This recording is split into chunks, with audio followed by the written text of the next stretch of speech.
প্রিয় দর্শক, বাংলাদেশে ফুটবল যে কতটা জনপ্রিয় সেটা গতকাল আবারও প্রমাণিত হলো। যদিও হংকংয়ের সঙ্গে আমরা জয়লাভ করতে পারিনি, কিন্তু আমার ধারণা যে ফুটবলের একটা জয় হয়েছে। আমি রেজানুর রহমান, সংবাদপত্রে বাংলাদেশ অনুষ্ঠান থেকে আপনাদের স্বাগত জানাচ্ছি। আজকের অনুষ্ঠানে আমাদের দুজন অতিথি, brigadier general of Zahurul Alam এবং ডেইলি স্টারের স্টাফ রিপোর্টার জাহিদ আকবর। আপনাদের দুজনকেই স্বাগত আজকের অনুষ্ঠানে। ছুটির দিন, একটা ছুটির আমেজেই আমরা একটু কথা বলবো। তার আগে পত্রপত্রিকার শিরোনামগুলো একটু আপনাকে পড়ে শোনাই। দৈনিক প্রথম আলো, জুলাই জাতীয় সনদ বাস্তবায়নের উপায় দেখে সিদ্ধান্ত নেবে দলগুলো, গাজায় যুদ্ধবিরতিতে রাজি দুই পক্ষ। বাংলাদেশ প্রতিদিন, ধ্বংসস্তূপে অবশেষে থামছে যুদ্ধ, 3 কারণে একমত হয়নি দলগুলো, বল সরকারের কোর্টে, 15 অক্টোবর স্বাক্ষর হবে জুলাই সনদ। দৈনিক যুগান্তর, চিকিৎসার বাইরে 90%, দেশে মানসিক রোগী 3 কোটি। কালের কণ্ঠের শিরোনাম, হাত বদলে সবজির দাম 4 গুণ। মানব জমিনের শিরোনাম, গাজায় উচ্ছ্বাস শঙ্কা, বেশিরভাগ দল নির্বাচনের দিন গণভোট চায়। খবরের কাগজ, 2 ছাড়েই সমঝোতা, 15 অক্টোবর জুলাই সনদে স্বাক্ষর, অবশেষে গাজায় যুদ্ধ বিরতি। আমার দেশ, জঙ্গি নাটকের কলঙ্ক থেকে পরিত্রাণ চায় পুলিশ। কালবেলা শিরোনাম, সরকারের কোর্টে গড়াচ্ছে বল, বাতিল হবে ডিজিটাল নিরাপত্তা আইনের সব মামলা ও সাজা। দৈনিক সময়ের আলো, রক্তনদী পেরিয়ে যুদ্ধবিরতি, জুলাই সনদ স্বাক্ষরিত হবে 15 অক্টোবর। আলোকিত বাংলাদেশ, বিজয়ের আনন্দে ভাসছে গাজা, জুলাই জাতীয় সনদ স্বাক্ষরিত হবে 15 অক্টোবর। একেবারে শেষের শিরোনামটা যদি স্যার আপনাকে শোনাই, আনন্দে ভাসছে গাজা। 2 বছর ধরে এই একটি রক্তক্ষয়ী লড়াই, এবং সেখানে প্রায় 67,000-এর মতো মানুষ মারা গেছে। শিশু এবং নারীদের সংখ্যাটাই সবচেয়ে বেশি। কিন্তু আজকের পত্রপত্রিকা বা প্রচার মধ্যে যে শিরোনাম, যে যুদ্ধ বিরতি হলো, আশা জায়গায় কি? আশা অবশ্যই জায়গায়। আচ্ছা, প্রথম কথা হলো যে এটা গাজার মানুষের না, এটা আমার মনে হয় যে পৃথিবীর সমস্ত মানুষের জন্য এটা একটা স্বস্তি। এবং যেহেতু এক স্টেপ অ্যাহেড আমরা তো হয়েছি একটা, এবং আপনি যদি দেখেন যে এই কাজটা কিন্তু হলো জাস্ট এই যে কদিন আগে যে সাধারণ পরিষদ অভিষিক্ত হয়ে গেল, সেখানে যে বিভিন্ন দেশ বয়কট করা আমরা দেখলাম টেলিভিশনে, এক্স্যাক্টলি, এবং তার পরপরই কিন্তু আমরা এই ঘোষণা শুনলাম ট্রাম্পের মুখে। তো যেহেতু আমার মনে হয় এরকম একটা অবস্থানের মধ্যে আমরা পৌঁছে গেছি, definitely it is creating some kind of hope about the permanent piece. কিন্তু আপনাকে একটু ছোট্ট করে যদি জানাই, আমরা এরকমের মাসখানেক আগেও একটা যুদ্ধবিরতির আভাস পেয়েছিলাম, কিন্তু সেটা হয়নি। ওই যে বলে না, ঘরপোড়া গরু সিঁদুরে মেঘ দেখলে ভয় পায়, সে সন্দেহটা যে নাই তা না, বিকজ হামাসকে পুরোপুরি নিরস্ত্র করার যে কন্ডিশনটা আছে সেটা নিয়ে এখনও আমরা সন্দেহান। তবে যদি আমেরিকা সত্যিকার অর্থে সিনসিয়ার থাকে, তাহলে ডেফিনেটলি এটা একটা ভালো দিকে আগাবে। Because what ever Israel is doing, তার পিছনে কিন্তু আমেরিকা যদি সত্যিকার অর্থে চায়, ট্রাম্প যদি চান যে শান্তি হোক, বড় বাড়ির ইচ্ছা সব কিছু একদম তাই, সেটি হলো, সেটাই হবে ইনশাল্লাহ। আমাদের শহীদুল আলম আলোকচিত্রী সহ মানবাধিকার অনেক কর্মী একেবারে যুদ্ধবিরতি, কিন্তু তারা আবার আটক আছে। কি মনে হয় আপনার, তারা ছাড়া পাবে? হ্যাঁ, ডেফিনেটলি ছাড়া পাবে। এটা একটা ওদের গতবারও যে প্রথমে গিয়েছিল, ওদেরকে যেমন ছেড়ে দিয়েছে, বিভিন্ন দেশে পাঠিয়ে দিয়েছে, আমাদের নিয়েও ছাড়া পাবে, এবং তার সাথে বাকি যারা আছেন তারাও ছাড়া পাবেন। আর এখন এই যুদ্ধবিরতির এই ঘন্টা যখন বেজে গেছে, তখন এটা ত্বরান্বিত হবে তাদের ছাড়া পাওয়া। আমরা আশা করি, অবশ্যই। জাহিদ, আপনাকে অসংখ্য ধন্যবাদ আজকের অনুষ্ঠানে আসবার জন্য। আপনি দীর্ঘদিন ধরে বিনোদন নিয়ে কাজ করছেন দৈনিক পত্রিকায়। আপনার সেই নিজের আবার গান লেখা সবকিছু মিলিয়ে আপনার পরিচয় অন্য রকমের। আপনার সাংস্কৃতিক অঙ্গন কেমন চলছে? সাংস্কৃতিক অঙ্গন যেটা বলতে গেলে আমার মনে হয় বিগত মানে গণ অভ্যুত্থানের পরে আমার মনে হয় সিনেমা বানানো, নাটক, গান, এগুলোতে কিছুটা নীরবতা, কিছুটা নেমেছে। হ্যাঁ, কিছুটা মানে আগে যেখানে ধরেন প্রতি মাসে 10-12টা করে গান প্রকাশিত হতো, সেই গানটা কমেছে, এবং সিনেমাও কমেছে অনেক, এবং নাটক নির্মাণও কমেছে। আমার মনে হয় সবগুলোই কমেছে। আমার মনে হয় এগুলো নির্বাচন পরবর্তী এগুলো আসলে আবার তার মানে আমরা কি সবাই আশায় আছি যে নির্বাচন, একটা ভালো নির্বাচনের পরে সবকিছুই হবে। কিন্তু জাহিদ, আপনি কি নিশ্চয়ই খেয়াল করেছেন যে চারুকলায় আজকে শরৎ উৎসব নামে একটি উৎসব হওয়ার কথা ছিল। তাহলে এই যে উৎসবগুলো আমরা করতে পারি না, এটাও একটা বাধা দেওয়া হয়েছে এবং উৎসবটি হচ্ছে না কেন? মানে এটাতে অসুবিধাটা কি? শরৎ উৎসব করলে কার কি সমস্যা? আমার মনে হয় কিছু তাদের আসলে কিছু সমস্যা ছিল, অথবা যারা যেখানে করবে আমার মনে হয় সেখানে তারা আইন শৃঙ্খলার সমস্যা, আমার মনে হয় সমস্যা ছিল, এই কারণে করতে দেয় নাই। কিন্তু আমার মনে হয় সব ধরনের অনুষ্ঠানই করা উচিত, মানে করতে দেওয়া উচিত, মানে সবাইকে। মানে আপনাকে কেন এই প্রশ্নটি করলাম যে 12 মাসে 13 পার্বণের দেশ আমাদের, এবং এরা পার্বণ তো লেগেই থাকে। তা আপনার আনন্দ বিনোদনের জায়গা যদি এরকমভাবে শৃঙ্খলিত থাকে তাহলে তো আসলে অনেক কিছু, অনেক প্রশ্নটাও আসে। আসবো আপনার কাছে আবার। জুলাই সনদ 15 তারিখ স্বাক্ষর হবে। একটা ঐতিহাসিক ক্ষণের জন্য মানুষ অপেক্ষা করছে। কিন্তু প্রশ্নটা যেখানে দেখা দিয়েছে যে স্বাক্ষরিত তো হবে, কিন্তু এটা বাস্তবায়নের প্রক্রিয়া নিয়ে ওই যে হ্যাঁ না ভোটের একটা ব্যাপার, সেটা কেউ চাচ্ছে যেটা আগেই হয়ে যাক, আবার কেউ চাচ্ছে যে জাতীয় নির্বাচনের সাথেই হয়ে যাক। আপনার কি মনে হয়? আমি তো মনে করি যে জাতীয় নির্বাচনের আগে, ঠিক ফেব্রুয়ারিতে যখন আমাদের জাতীয় নির্বাচন, তার আগে এই হানা ভোট বা এই ধরনের একটা ভোট করা, যেমন একেবারে তো আলাদা আলাদা একটা প্রস্তুতি হলেও তো সম্পূর্ণ ভোটের আয়োজনই করতে হবে। সেই ক্ষেত্রে সরকারের উপর একটা চাপ থাকে, অর্থনীতির উপরে একটা চাপ থাকে, একটা খরচ হয়, সময়ের অপচয়, অনেক কিছুই হয়। সেক্ষেত্রে যদি আমরা এই দুটোকে নিয়ে বিএনপির চাহিদা মতো বা বিএনপি যেটা বলেছে, সাজেস্ট করেছে, একই সাথে যদি দুটো করা যায় তাহলে আমাদের অর্থনৈতিক সাশ্রয় হবে, সময়ের অপচয় রোধ হবে, এবং জাতীয় নির্বাচন অনুষ্ঠানে যে বড় একটা পরিকল্পনা সরকার গ্রহণ করেছে সেখানে সেটা বাধাগ্রস্ত হবে না, এবং সেটি অধিক যৌক্তিক বলে আমি মনে করি। তাই কিন্তু জামায়াত এবং এনসিপি সহ আরো দল যারা ডিসেম্বরে এটি আয়োজনের ব্যাপারে বলছেন, তাদের যুক্তিটা কেমন মনে হয় আপনার কাছে? তারা এখানে কি সন্দেহ দানা বাঁধে নাকি? না, তারা তো এর আগে পিআর নিয়েও ধরে বসে আছে। সুতরাং they will boil down to one point. আমার মনে হয় যে তারা তো ভোট চাচ্ছে, তারা তো জানে যে ফেব্রুয়ারিতে ইলেকশন হওয়াটা জরুরি, সবার জন্য জরুরি, দেশের জন্য জরুরি, তাদের জন্য জরুরি, এবং দেশের মানুষের জন্য জরুরি। সুতরাং এইটাতে তারা একটা দাবি তুলেছে, বাট আমার মনে হয় যে তারা আলটিমেটলি ওই পয়েন্টে চলে যাবে, এবং এটা একসাথেই অনুষ্ঠান হবে বলে আমি মনে করছি। না, এমন যেমন সিপিডির গতকাল একটি আলোচনা সভা ছিল, সেখানে বলা হয়েছে বাংলাদেশে দ্বিকক্ষ বিশিষ্ট সংসদ বাস্তবায়ন আমাদের এই সময়ে খুব সম্মত না। এইটাই আমি প্রথম দেখলাম। ইয়েস, আপনি ঠিকই বলেছেন যে এই সিপিডি প্রথম যেই কথাটা আমাদের সামনে আনলো, কিন্তু এরপরে কিন্তু এই কথাটা নিয়ে কি আলোচনা করেনি, ঐক্যমত্য পরিষদেও কথা নিয়ে আলোচনা হয়নি। সবাই মোটামুটি দ্বিকক্ষ বিশিষ্ট শাসন ব্যবস্থার প্রতি আমরা অ্যাগ্রি করেছি। আমার মনে হয় যদি এটা সিপিডি একটা প্রশ্ন তুলেছে যে তারা কি সংখ্যাগরিষ্ঠ দলকে তাদের কাজকর্ম থেকে বিরত রাখতে পারবে, এটা তাদের একটাই, এই জন্যই তারা বলছে যেটা হবে না। কিন্তু আমার মনে হয় যে যদি হয়, অ্যাটলিস্ট একটা তো চেক অ্যান্ড ব্যালেন্স রাখতে হবে। একটা তো থাকলো, জি, একটা তো থাকলো, আগে তো কিছুই ছিল না। দেখা যাক না কি হয়, মন্দের ভালো।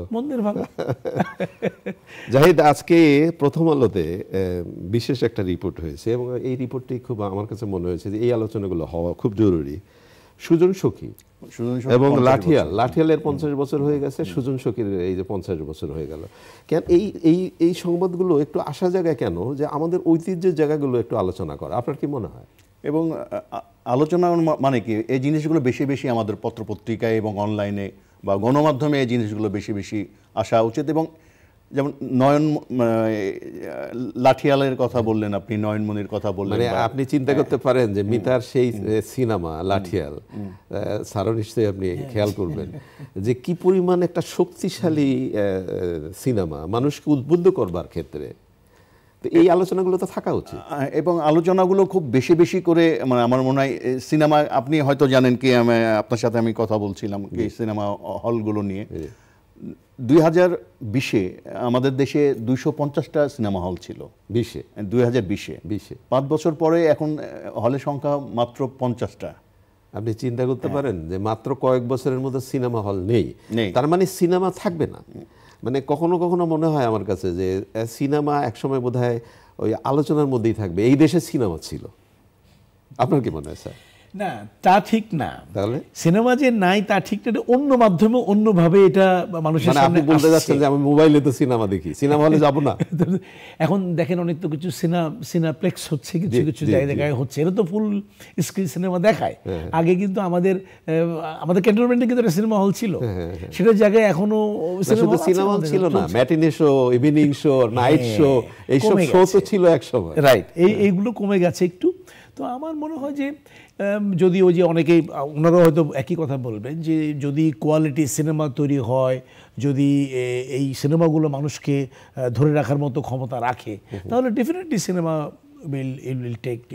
আমি একমত। এবং ভালো গল্পের সিনেমা আমার মনে হয়, কারণ আমাদের দেশে যদি ভালো গল্পের সিনেমা বেশি বেশি তৈরি হয় এবং যারা ভালো সিনেমা বানায়, আমার মনে হয় তাদেরকে যদি জাহিদ, আপনি মনে হয় এই কন্টেন্টের ব্যাপারটাই বলছেন, যে কন্টেন্টটা এখন খুব সবচেয়ে জরুরি ব্যাপার। যে আমি আগে ওই পার্কের প্রেম, তারপর ওই একটা গান দৌড়া একটা গান হয়ে গেল, নায়ক নায়িকা গান গাইলো, এই সিনেমা বোধহয় শেষ। না, বাণিজ্যিক ছবিও হোক, কিন্তু আমার মনে হয় কি মানে ভালো যারা সিনেমা বানায় বা ভালো মানে গল্প ভালো, মানে ভালো গল্পের পার্কে প্রেম থাকতেই পারে, আমি এটা নিয়ে মানে দ্বিমত পোষণ করি না। আমার মনে হয় একটা ভালো গল্প, ভালো পরিচালক, এটাকে যদি সরকার যাদেরকে অনুদান দেয়, আমার মনে হয় জনপ্রিয় নির্মাতা যাদের ছবি চলে, আমার মনে হয় এইসব নির্মাতাকে যদি তারা অনুদান দেয়, আমার মনে হয় সিনেমার গল্প এবং নির্মাতা নির্মাণ যদি ভালো হয়, আমার মনে হয় মানুষ আবার সিনেমা হলে ফিরে আসবে। ইমপ্রেস টেলিফিল্মের কথা যদি বলি, অসংখ্য সিনেমা বানিয়েছে, তাহলে এই যে আরও যদি প্রতিষ্ঠানগুলো এইভাবে এগিয়ে আসে, তাহলে তো সিনেমার ওই অন্ধকার বা মানে ওই হাহাকারটা দূর হয়। কি হাহাকার দূর হবে আমার মনে হয়। ভালো যারা চ্যানেল আই সহ যারা আরও সিনেমা বানাবে, আমার মনে হয় এই গল্পের দিকগুলো যদি মনোযোগ খেয়াল রাখে এবং নির্মাণের দিকে যদি খেয়াল রাখে, আমার মনে হয় সিনেমা হলে আবার মানুষ ফিরবে। স্যার, আজকের পত্রিকা একটা অন্যরকম শিরোনাম আছে, আজকে বিশ্ব মানসিক স্বাস্থ্য দিবস। জি, 3 কোটি মানুষ মানসিক রোগী, এবং এই রিপোর্টে বলা হচ্ছে 90% চিকিৎসার বাইরে। মানসিক ব্যাপারটা যদি আমাদের চিকিৎসার বাইরে থাকে, তাহলে এমনিতেই তো নানা ধরনের দ্রব্যমূল্যের দাম, তার ঊর্ধ্বগতি, সব কিছু মিলে তো একটা হাহাকারের মধ্যে থাকে। তাহলে মানসিক স্বাস্থ্যের ব্যাপারে কি একটু নজর দিয়ে দেওয়া উচিত না? অত্যন্ত জরুরি এটা। বিকজ আমাদের দেশের যদি আমি ধরি আজ থেকে 10-20 বছর বা 50 বছর আগে যে অবস্থা ছিল, সেখান থেকে আজকে আমাদের মধ্যে বেড়েছে দুশ্চিন্তা, তারপরে আপনার মানসিক অশান্তি, মাদক ব্যবহারের সংখ্যা বেড়ে গেছে। সুতরাং এখান থেকেই মাদকের কথা বললেন আপনি, সবাই জানে শহরের প্রত্যন্ত একেবারে কোন জায়গায় মাদক নেয় তরুণরা, কোথায় যায়, এটা সবকিছুই জানে। তারপরে তরুণদের মধ্যে মাদকের এই বিস্তারটা, আনফরচুনেট, মাদক মানেই তো একটা মাদকতা, মানে একটা কি বলবো, হুজুক, মানে মাঝে কি জানি আছে এর মধ্যে, ওই যে কাইন্ড অফ দিল্লি কা লাড্ডু, জবি খায়া অভি পাস্তায়া, কেন খাইলাম না, এরকম অবস্থা। তো আমার মনে হয় এখানে 3টা জিনিসের প্রতি, আমি দেখেছি ওই পত্রিকার রিপোর্ট আমি পড়েছি, এটাকে সুন্দর করে লিখেছে তারা। 3টা এলের প্রতি তারা দৃষ্টি দিতে বলেছে, লুক, লিসেন এন্ড লিঙ্ক। আচ্ছা, লোক মানে হলো আপনাকে ওই ভদ্রলোক, যে লোক, যে যারা এই হচ্ছে, তাদের পারিবারিক সদস্যরা তাকে প্রথমে এই দিকে অ্যাটেনশন দিতে হবে, তারপরে তাদের শুনতে হবে তারা কি বলতে চাচ্ছে, এবং তারপরে তাদেরকে লিঙ্ক করাইতে হবে যে কোথায় গেলে এর সমাধানটা পাওয়া যাবে। আমি আজকে ওই যে টেলিভিশন আসার আগে দেখছিলাম, এই পাবনা মানসিক হাসপাতালে একটা রিপোর্ট আসছিল। ওখানে ডক্টর বলছিলেন যে আমরা চিকিৎসা দিতে পারি, কিন্তু আমাদের কোনো ক্ষেত্রে আমাদের সমস্যা হয় যে অনেক পরে লেট করে মানুষ আমাদের কাছে আসে, মানে যখন আসে তখন আর সময় থাকে, হ্যাঁ, খুব অসুবিধা হয়। সুতরাং পরিবারের লোকজন যদি আগে থেকে সচেতন থাকে তার ব্যাপারে, এবং তারা যদি প্রাথমিক অবস্থাতেই তারা ডাক্তারের কাছে যোগাযোগ করে সঠিক জায়গায় নিয়ে যায়, তখন তাদেরকে এই নিরাময় হওয়ার সম্ভাবনাটা অনেক বেশি থাকে। আমার মনে হয় সরকারের এই ব্যাপারে আরও সচেতন হতে হবে এবং হওয়া উচিত বলে। অনেক ধন্যবাদ আপনাকে। জাহিদ, আমি এই অনুষ্ঠানের শুরুতেই ফুটবলের কথা বলছিলাম, আমার মনে হয় স্যার আরও ভালো বলতে পারবেন। আমাদের একসময় ফুটবলের জোয়ার ছিল, ফুটবলেরই ঐতিহ্য ছিল, এবং এই যে ফুটবল লড়াই দেখবার জন্য মানুষের যে একেবারে সেই যে আগ্রহ সেটা ছিল, কিন্তু গতকালও আমরা সেই আগ্রহটা পেলাম। কি মনে হয় এটা কি জাগলো, ফুটবল কি জাগলো? আমার মনে হয় জাগা উচিত, এবং আমাদের তো ফুটবলই আমাদের খুবই জনপ্রিয় খেলা ছিল, এবং আমরা গ্রামগঞ্জে গ্রাম থেকে যারা এসেছি বা মফস্বল শহর থেকে আমাদের ক্রিকেট কিন্তু পরে ফুটবলটাই ছিল, এবং ফুটবলকে কেন্দ্র করে কিন্তু একটা মানে জামায়াত হতো আর কি আমাদের গ্রামগঞ্জে, এবং এখনো কিন্তু হয়। আমার মনে হয় ফুটবলটা জনপ্রিয় সবসময় ছিল, মাঝখানে হারিয়ে গেছে, আবার নতুনভাবে একটা উন্মাদনা রোমাঞ্চ। মানে কেউ এটা বলবার চেষ্টা করে যে ফুটবল এবং ক্রিকেট দুই ভাই, কখনো কখনো কেউ বলে যে ক্রিকেটের প্রতি একটু বেশি নজর দেওয়ার কারণে ফুটবলটা একটু পিছিয়ে পড়ে গেছে। আপনার কি মনে হয়? আমারও তাই মনে হয় রেজা ভাই, কি আসলে ক্রিকেটের প্রতি এত প্রেম, মানে এত গভীর প্রেম, এই কারণে ফুটবলটার প্রতি একটু মানে অল্প প্রেম হয়েছে। আমার মনে হয় ভালো বলতে পারবে আর কি। ওই যে একটা কথা আছে না যে what you call a rose by any other name would smell as sweet. গোলাপকে যেমন ঢাকা হোক না কেন ওর সাথে সুন্দর গন্ধ ছড়াবে। ফুটবল হলো আমাদের প্রাণের খেলা, আমাদের বাংলাদেশের মাটির খেলা, মাটির মানুষের খেলা। আমি এখনো তো আমার এলাকায় যাই, আমি দেখি football is still the most popular game in Bangladesh. গতকালের খেলাটা কি মনে হলো? গতকালকে খেলাটা তো মানে আমরা সবাই আনফরচুনেট বলছি, চিন্তা করতে পারছেন যে গ্যালারি ভর্তি এত মানুষ বহুদিন ধরে দেখি নেই খেলার জায়গায়, এবং একটা জয়ের জন্য কি পরিমাণ আকুতি ছিল সবার। এই যে মানুষের আকুতিটা, এটাই আবার ফুটবলকে আরো জনপ্রিয় করে তুলবে এবং ফুটবলকে আমাদের মাঝে আবার ফিরিয়ে আনবে ইনশাল্লাহ। ক্রিকেটের কি অবস্থা? ক্রিকেট তো বোর্ডের নতুন কিন্তু আবার এই যে বিতর্ক তো থেমে গেল না, বিতর্ক তো রয়ে গেল। আমার মনে হয় বিতর্কগুলোকে, আমার মনে হয় ক্রিকেটে এই বিতর্কগুলো না আনা উচিত আর কি। আমার মনে হয় ক্রিকেটের জন্যই তাদের সবার মানে যারা মানে যাদেরকে নির্বাচন হলো যারা, মানে আমার মনে হয় ক্রিকেটের জন্য তাদের নিবেদিত প্রাণ হওয়া উচিত আর কি, অন্যগুলোকে বাদ দিয়ে আর কি, মানে অন্য রাজনীতিকে বাদ দিয়ে আর কি। মানে আপনি যেটা বলতে চাইছেন যে খেলাধুলায় রাজনীতিটা পরিহার করা, এবং খেলাধুলায় রাজনীতি থাকলে কি হয় সেটা কিন্তু আমরা একটু খেয়াল করেছি যে রাজনীতি ঢুকে গেলে কি দাঁড়ায়। একটু নিত্য প্রয়োজনীয় দ্রব্য নিয়ে একটু কথা বলি। একটি পত্রিকার শিরোনাম হয়েছে আজকে যে শাকসবজি যেখান থেকে আসে ঢাকা পর্যন্ত আসতে 4টা জায়গায় হাত বদল হয়, এবং যেটা প্রান্তিক যে কৃষক, সেই প্রান্তিক কৃষক তো কিছুই পায় না, আমরা যারা ঢাকায় কিনি তাদের মধ্যেই আমাদেরকে এই বিষয়টা করতে হয়। তো এটা আলোচনাটা অনেক দিন ধরে চলে, এই যে মধ্যস্বত্ব ভোগীর কারবার, এইটা কেন মানে এর থেকে পরিত্রাণ কেন পাচ্ছি না আমরা?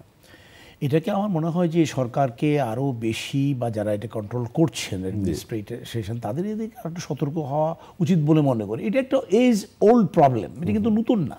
এটা একইভাবে হচ্ছে যে সবজি আসছে 4 গুণ দামে আমরা ঢাকায় কিনছি। আমি যখন আমার এলাকায় যাই তখন তাদের একটা প্রবলেম এটা, যে আমরা কৃষকরা আমাদের উৎপাদিত দ্রব্যের ন্যায্য মূল্য পাচ্ছে না। তো ইট ইজ আমার একটা পদক্ষেপ এটা, যে আমি বলেছি মানুষকে যে আমি যদি হই তাহলে দেখবো যে এর সমস্যাটা কোথায়। আমি দেখলে তো হবে না, এটা তো আমার শুধু এলাকা ভিত্তিক প্রবলেম না, এটা গোটা দেশের প্রবলেম। আমার মনে হয় যে এই যে যারা মধ্যস্বত্বভোগী আছেন তারা কেন এবং কিভাবে আমাদেরকে এই ক্ষতির সম্মুখীন করছেন, এটার ব্যাপারে আর একটু বোধহয় সরকারের যারা লোকাল অ্যাডমিনিস্ট্রেশন বা যারা এর সাথে সংযুক্ত বাণিজ্য মন্ত্রণালয় আরও একটু বেশি সচেতন হলে বলে ভালো হয়। আপনাকে যেহেতু পাওয়া গেল, আরেকটি বিষয় নিয়ে আলোচনা করতে চাই। HRDW বিবৃতি দিয়েছে যে সন্ত্রাস বিরোধী আইনের মাধ্যমে নতুন করে দমন পীড়ন চলছে, মানবাধিকার নিয়ে প্রশ্ন উঠেছে। বাংলাদেশ কয়েকদিন আগে একটা জুলাই আন্দোলনের মাধ্যমে একটা বিস্ময়কর পরিবর্তন হয়েছে, কিন্তু সেই পরিবর্তনের মাঝেই আমরা গত সরকারকে শুনতে দেখেছিলাম যে এক রাতে 10 লক্ষ 4 লক্ষ 5 লক্ষ লোককে মেরে ফেলবে বা মারা হবে, সেরকম তো কিছু হয়নি।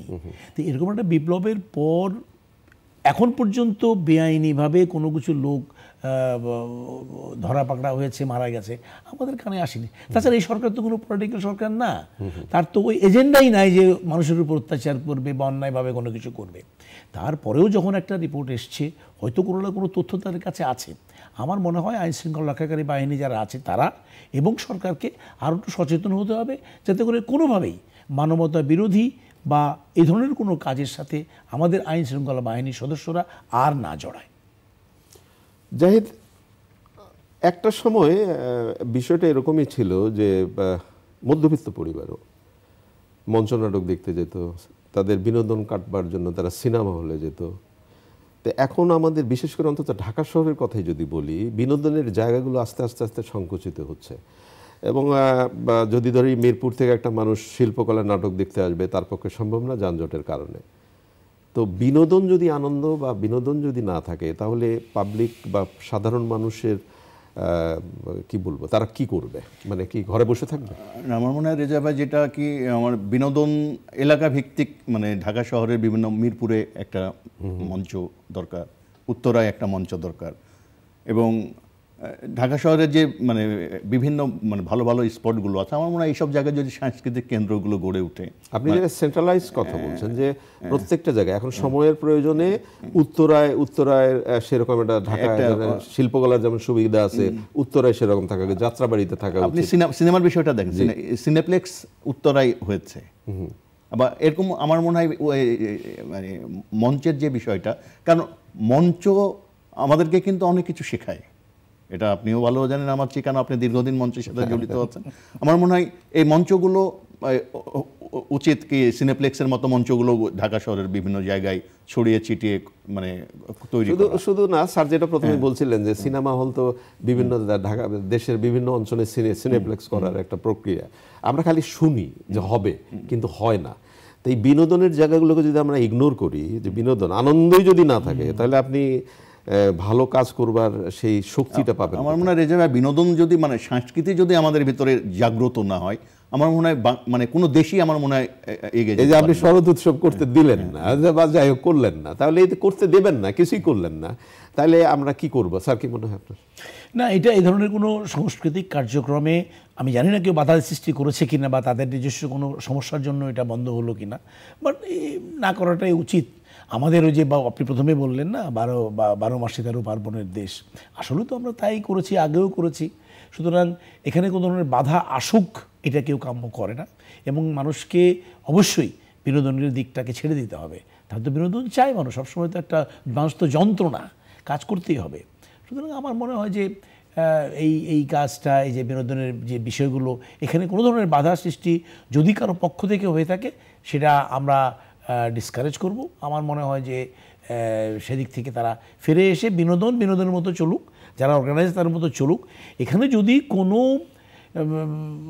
অন্যায় কোনো কাজ হয়, দেশ বিরোধী কোনো কথাবার্তা হয়, তারপর আমাদের সংস্কৃতির বাইরে, হয় না যে শত ফুল ফুটতে দিতে হবে, তো শত ফুল ফুটুক, তারপরে আসলে আমারও তাই মনে হয় কি শত ফুল ফুটতে দেওয়া উচিত। আমার মনে হয় সবকিছুই হোক বাংলাদেশে, মানে সংস্কৃতির এই জিনিসগুলোকে মানে আপনি যেটা বলতে চাইছেন যে কথা বলবার যে সুযোগটা, সেই কথা বলবার সুযোগটা দেওয়া উচিত। আমরা কথা বলার জন্যই কিন্তু আন্দোলন হয়েছে, একটা বড় অভ্যুত্থান হলো। আমরা যদি কথাই না বলতে পারি, তাহলে মানে কিভাবে সম্ভব?